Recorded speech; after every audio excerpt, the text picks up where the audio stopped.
Бұл мен егіздерім. Егіздерім. Мен бірге көктемге жер дайындап жатырмыз. Жер қазып, бәрін босатып қоюымыз керек.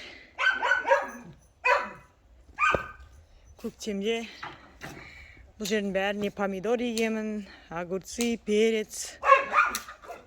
Осы аулаға егіледі. Ал кеттік, жер қазайық.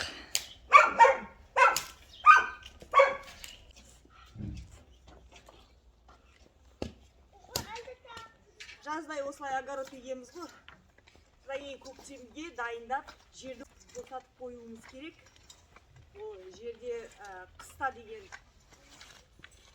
өзінің кислородымен жерді дейтін жақсы қыс дейтін емдеп шығарады ғой.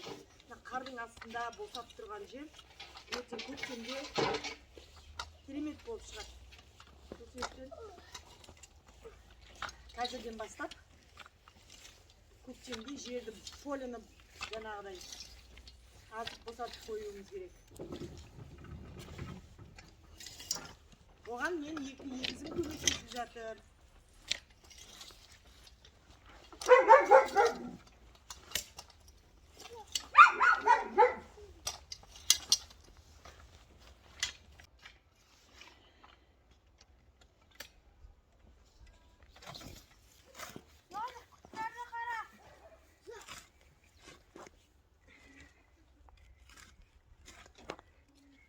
Бұл жұмыстың бір рахаты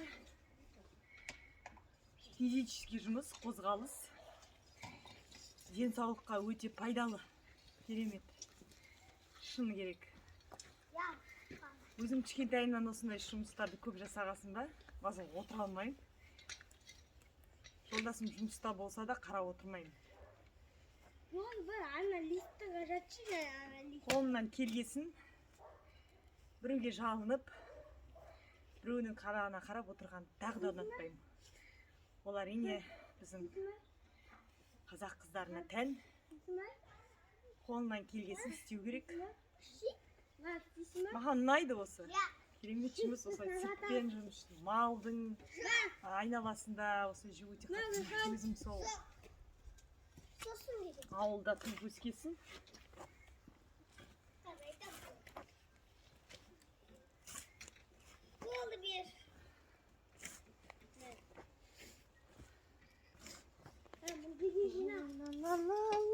Жарайсыңдар, бір жерге жинаңдар.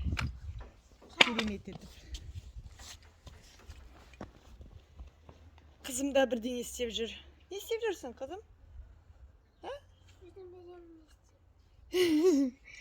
Мамасына көмектесіп жүр, не болса да әйтеуір. Бір пайдасын тигізіп жүр.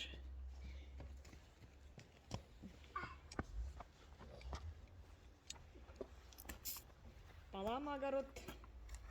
Көкарайлар шауып жатыр.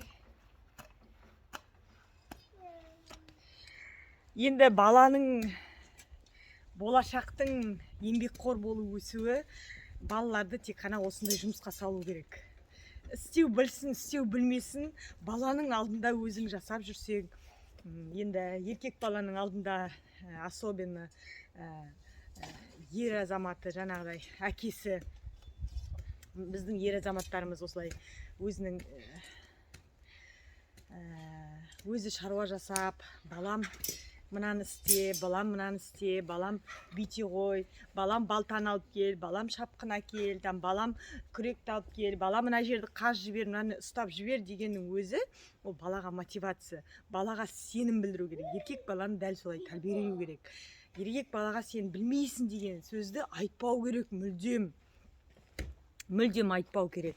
Еркек балаға мүлдем айтпау керек, сен білмейсің деген сөзді. Балаларға білмейсің деген сөзді айтқан сайын, бұлар сенімсіздігін өздері жоғалтады.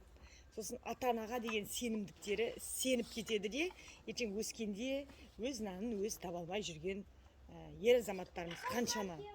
Сол сияқты ана қызым темірді.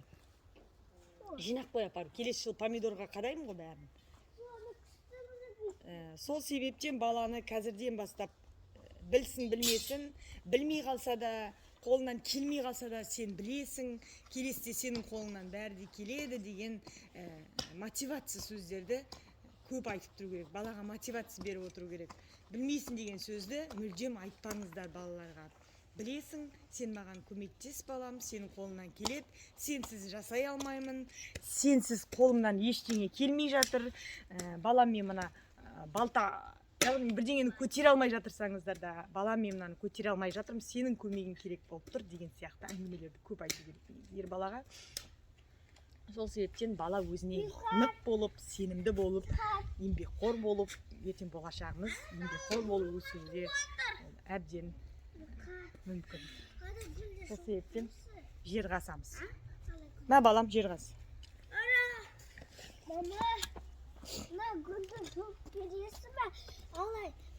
Қаза ғой балам.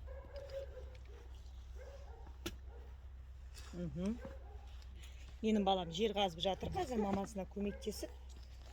Папасы жұмыста, ол папасының орнына осылай күнделікті жұмысын жасап тұрамыз. Ой, молодец балам. Күшті жасап жатсың, қолыңнан келеді. Дұрыстап, аяғыңмен итеріп қаз. Балам, сен тырмауышпен тырмалай бер.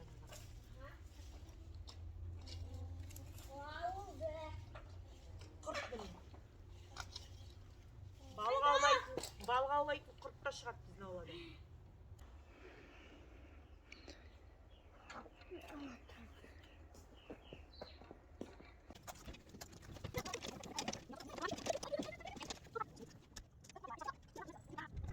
Бұл жердің бәрі помидор, перец, және баклажан болды.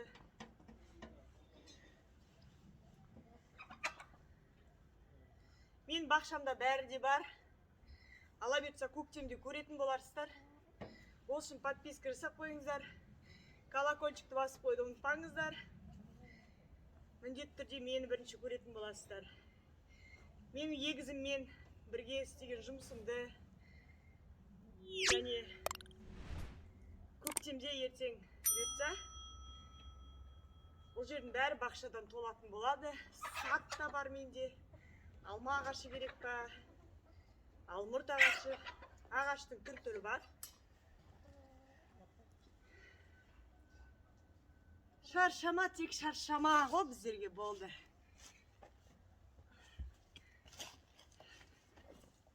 Тек подписка жасап қойды ұмытпаңыздар, міндетті түрде мені бірінші көретін боласыздар, егіздеріммен бірге.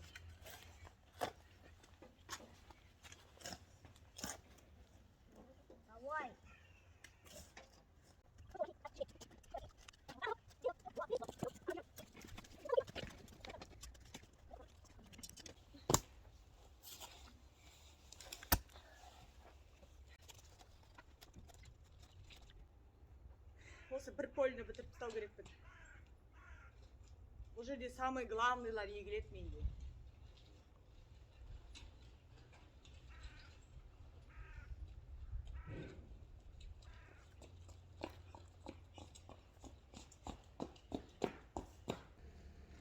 Қыздар, мен мыналарға не істейін деп жатыр деп ойлайсыздар. Мен бұл горшоктерге неге подоконниктің алдына огурцы егемін. Давайте бірге егейік, бірге жасайық бәрін. Мен бүгін топырақты үйге кіргізіп, бірінші жылтып қоям. Сосын ертең ала берсе, несін саламын. Подоконниктің алдына үйге егетін семена басқа болады, қыздар. Не істемеңіздер, шатастырып алмаңыздар. Бірақ дегенмен де мен китайскийді да ектім деп тұр. Сол себепте осы горшоктегі тереңдігі осындай болу керек, жалпақтығы да осындай болу керек. В общем, огурцы егеміз қыста үйдің ішіне. Көрейік, бірге егіп көрейік. Мен бірінші рет егейін деп тұрмын. Былай шығатынын білемін. Көршім шығарып жүрген негізі сөйтіп. Дәмді болады дейді. Ендеше көрейік егіп. Мынау мен домашний гүлім. Мыналардың ішіне қазір топырақ толтырамыз.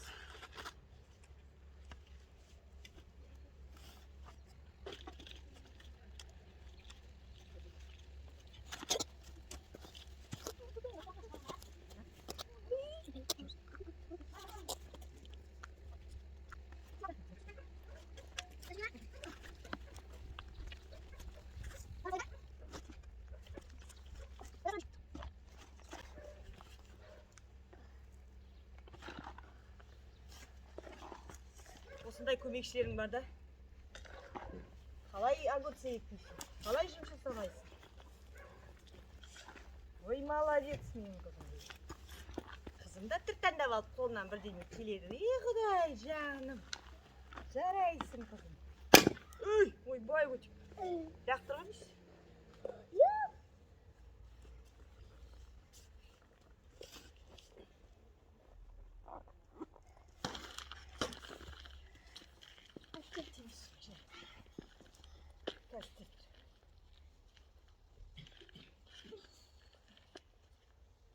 Горшокты алып түсінейін басына. Мына жақтан.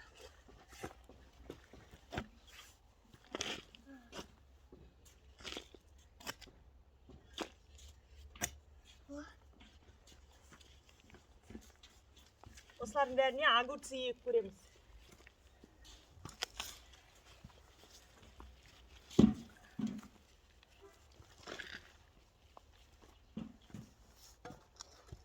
Осы огурцидың жемісін бергенін көргілеріңіз келсе, маған подписка жасап, колокольчикті басып комментарий жазып қойыңыздар. Бірге егеміз. Егер шығып жатса, бірге қыста жейтін боламыз. Менде 2 этажды үй, сол себептен 2-ші этажға подоконникқа апарып қоямын.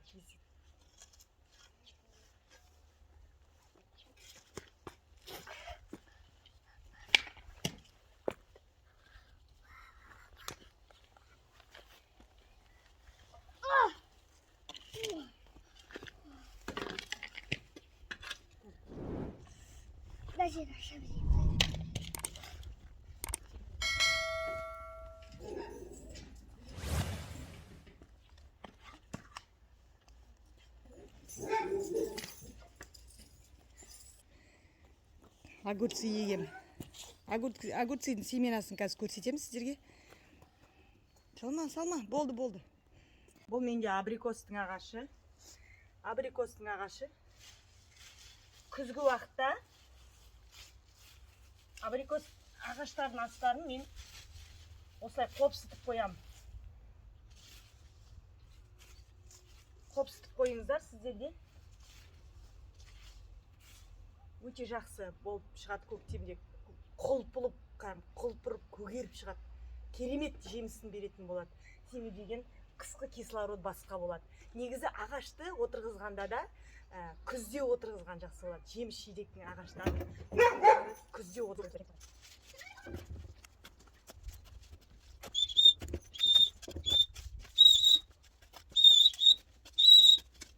Түрлі жемістер бар.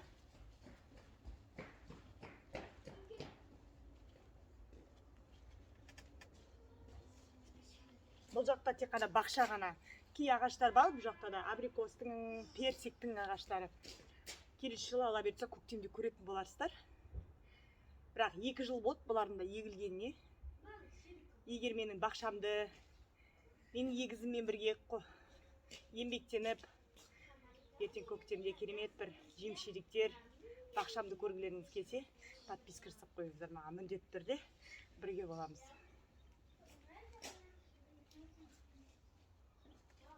Әрине ол өз қолымнан шығатын болады, барлығы да эко-мама. Себебі мен эко-мамамын.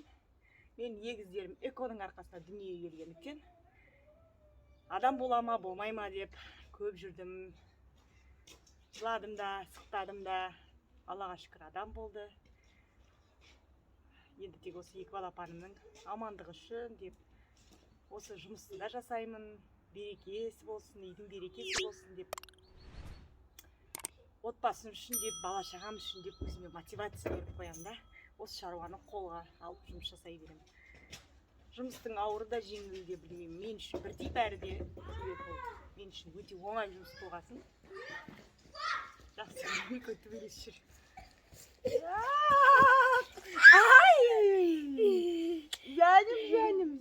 Жаным.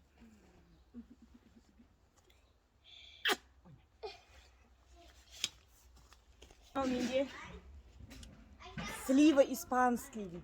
Испанская слива бұл деген. Мен бұны биыл көктемде еккенмін әкел. Жетса, 1-2 жылдан кейін Бұл да жемісін береді, ала берсе.